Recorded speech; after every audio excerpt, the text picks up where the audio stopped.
Hi, I'm Rob Leonard, host of Beatles Songs for the past 24 years right here on WHPC. Beatles Songs airs every Friday from 8 p.m. to 11 p.m., playing the music of the Beatles together, apart, along with Beatle cover songs and songs the Beatles covered, along with songs the Beatle either guested on and or produced. And of course, we provide Beatle news. It's not the same show where they play the same 10 songs. So join me every Friday for Beatle Songs, 8 p.m. to 11 p.m. on 90.3 WHPC, the voice of Nassau Community College, streaming at ncc.edu/WHPC. Okay, listen up, class. Beginning in 2017, we will be meeting at a new time, so don't forget. Forget what? That The Unforgettables will now be on the air from 9 to 11 p.m. Saturday nights. Forget about it. So then you won't forget? Forget what? That The Unforgettables will now be on from 9 to 11 p.m. Saturday nights. Excuse me? I forgot what the class is about. The Unforgettables, as always, has been about celebrating the great American popular songbook, the vocalists, musicians, and songwriters. We not only play their music, but oftentimes a legendary name or newcomer to the scene will join us for an interview. So don't forget to tune into The Unforgettables every Saturday night at 9 on the voice of Nassau Community College, 90.3 WHPC. Whoa, hey man, I think I'm in the wrong classroom.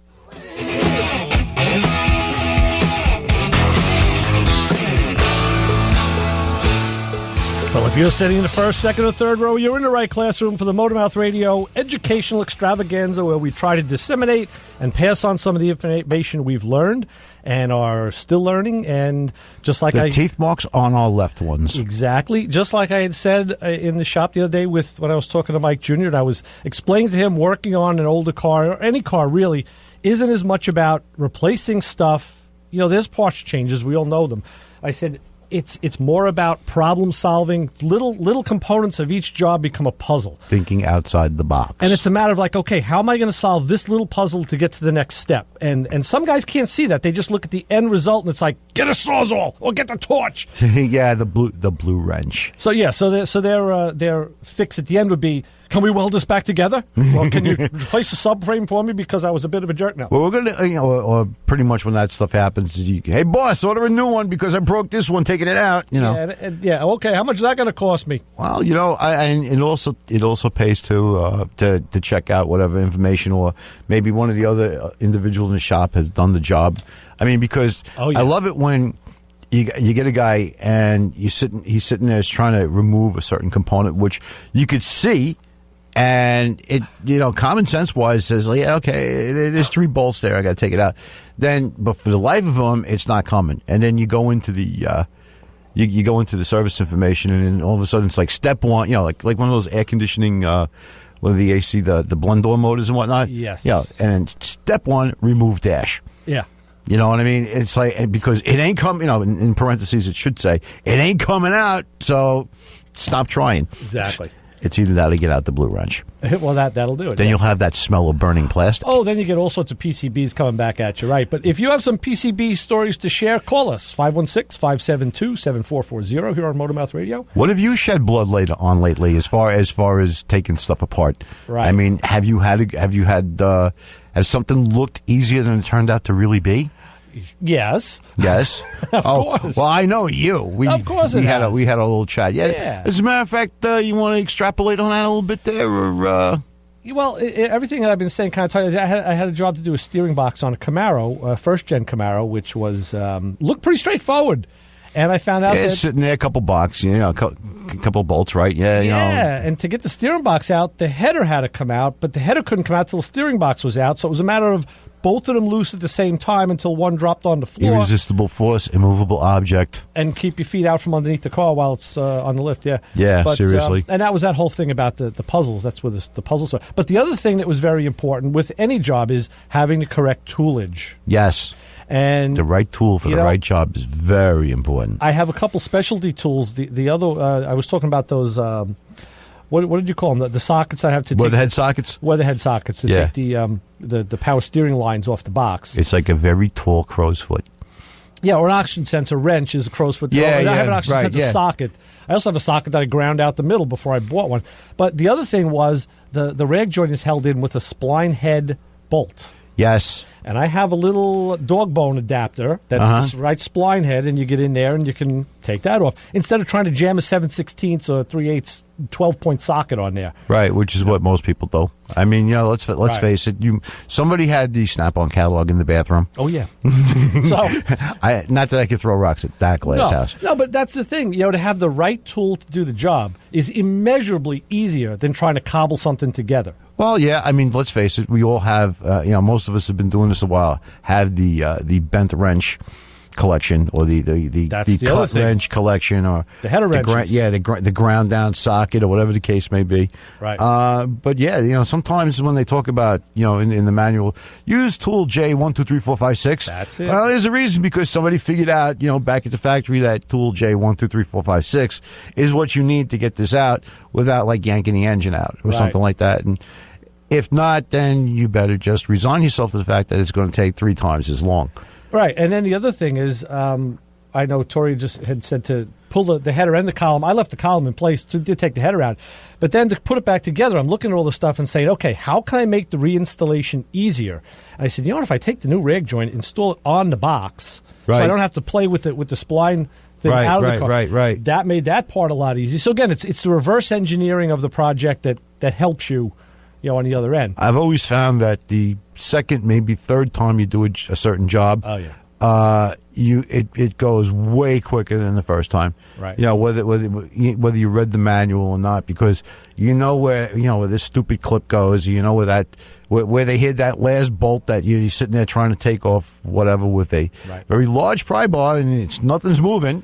Speaking of clips, I wanted to mention this. We talked about it earlier, but this particular car, it was a customer's car. I don't know who. I've never met the guy.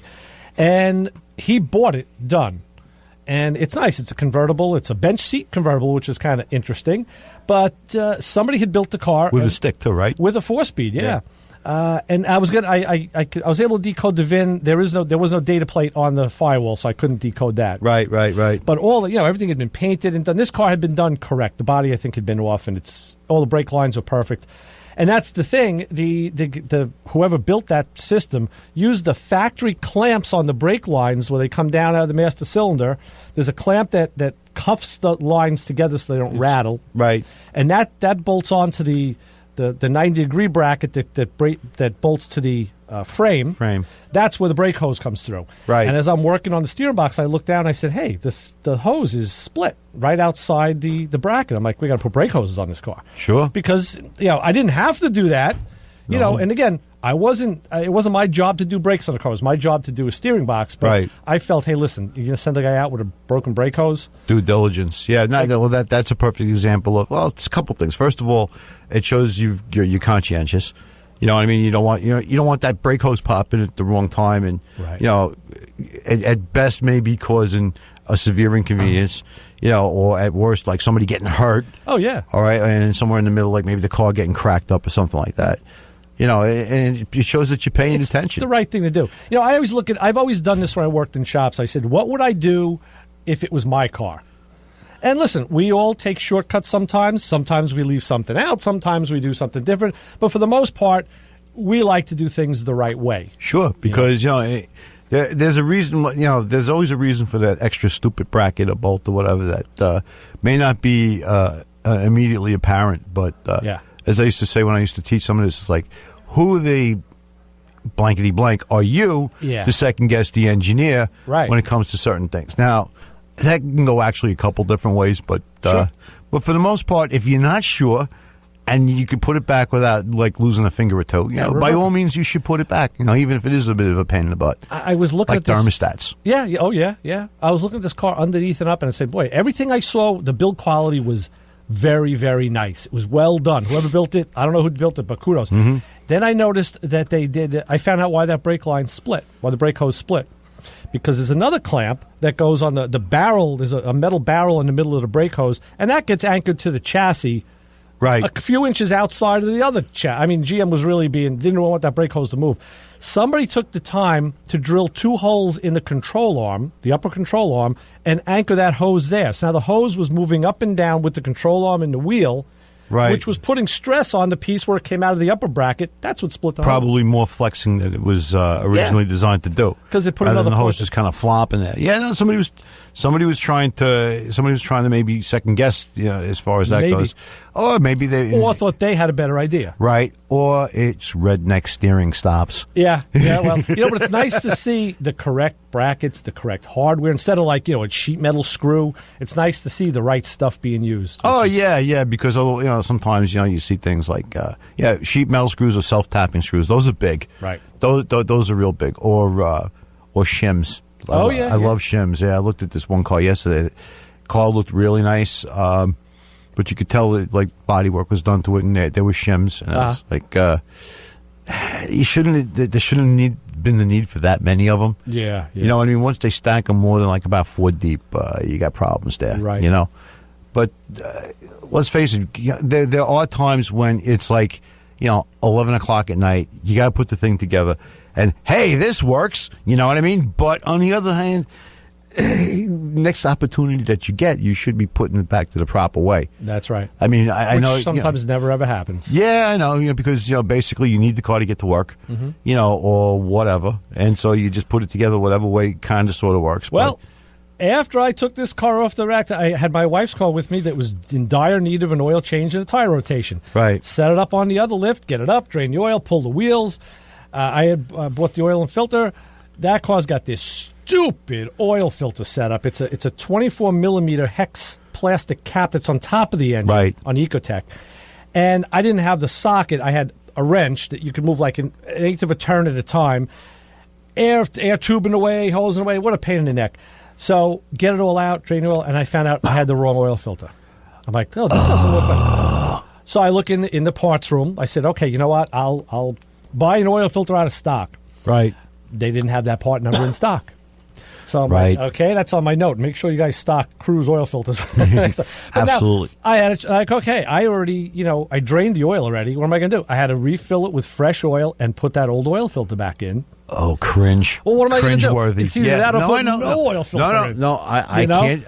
I've had to do stuff like that, so I am not going to throw rocks at that glass house. I mean, at that point, and there's a 7-Eleven across the street. There's no auto parts store, so I couldn't go and get a filter anywhere. How about some toilet paper from the 7-Eleven and you wrap it in? And, no. Yeah, right. Never mind. I mean, I know that the two substances have certain things in common, but that doesn't really work. There were toilet paper oil filters back in the 70s. I was going to say, I know there was the nice finned can and stuff like that. It's come on.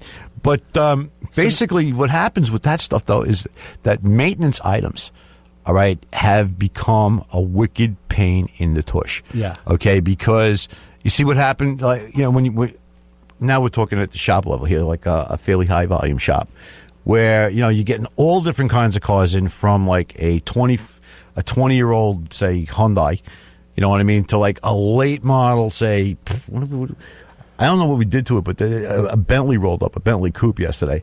But anything rolls through the door in your typical repair shop in the New York area, for the most part. Oh, absolutely. And you can't have every stinking filter. No. You can't have every stinking oil.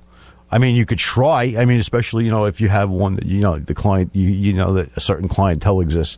But, and things like oil filters, checking tranny fluid. Oh, tranny fluid, coolant.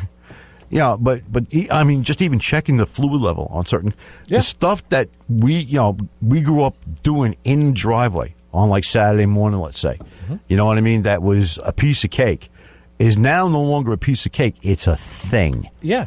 I mean, when it's your car, you have I have stock for the cars in my family. Right. I thought I had an oil filter stock too, but I was wrong. Yeah, I know. So I said, how is this wrong? I went to my phone because I keep information in the memo section of my phone, and I looked. Here's the Delco number. I'm like, oh yeah, I got the wrong filter. I guess misread the number, and it was my fault because I picked it up. Duh. Yeah. So, it happens. What are you going to do? Well, as far as that goes, As far as that goes, though, I mean, it's also easy to make a mistake too, because like today we were just looking at your the Cruise. We were just looking at the Cruise there, Same and car. when I entered into the scanner, there were two different 1.6s, based on the option code. And I'm like, it's a 1.4.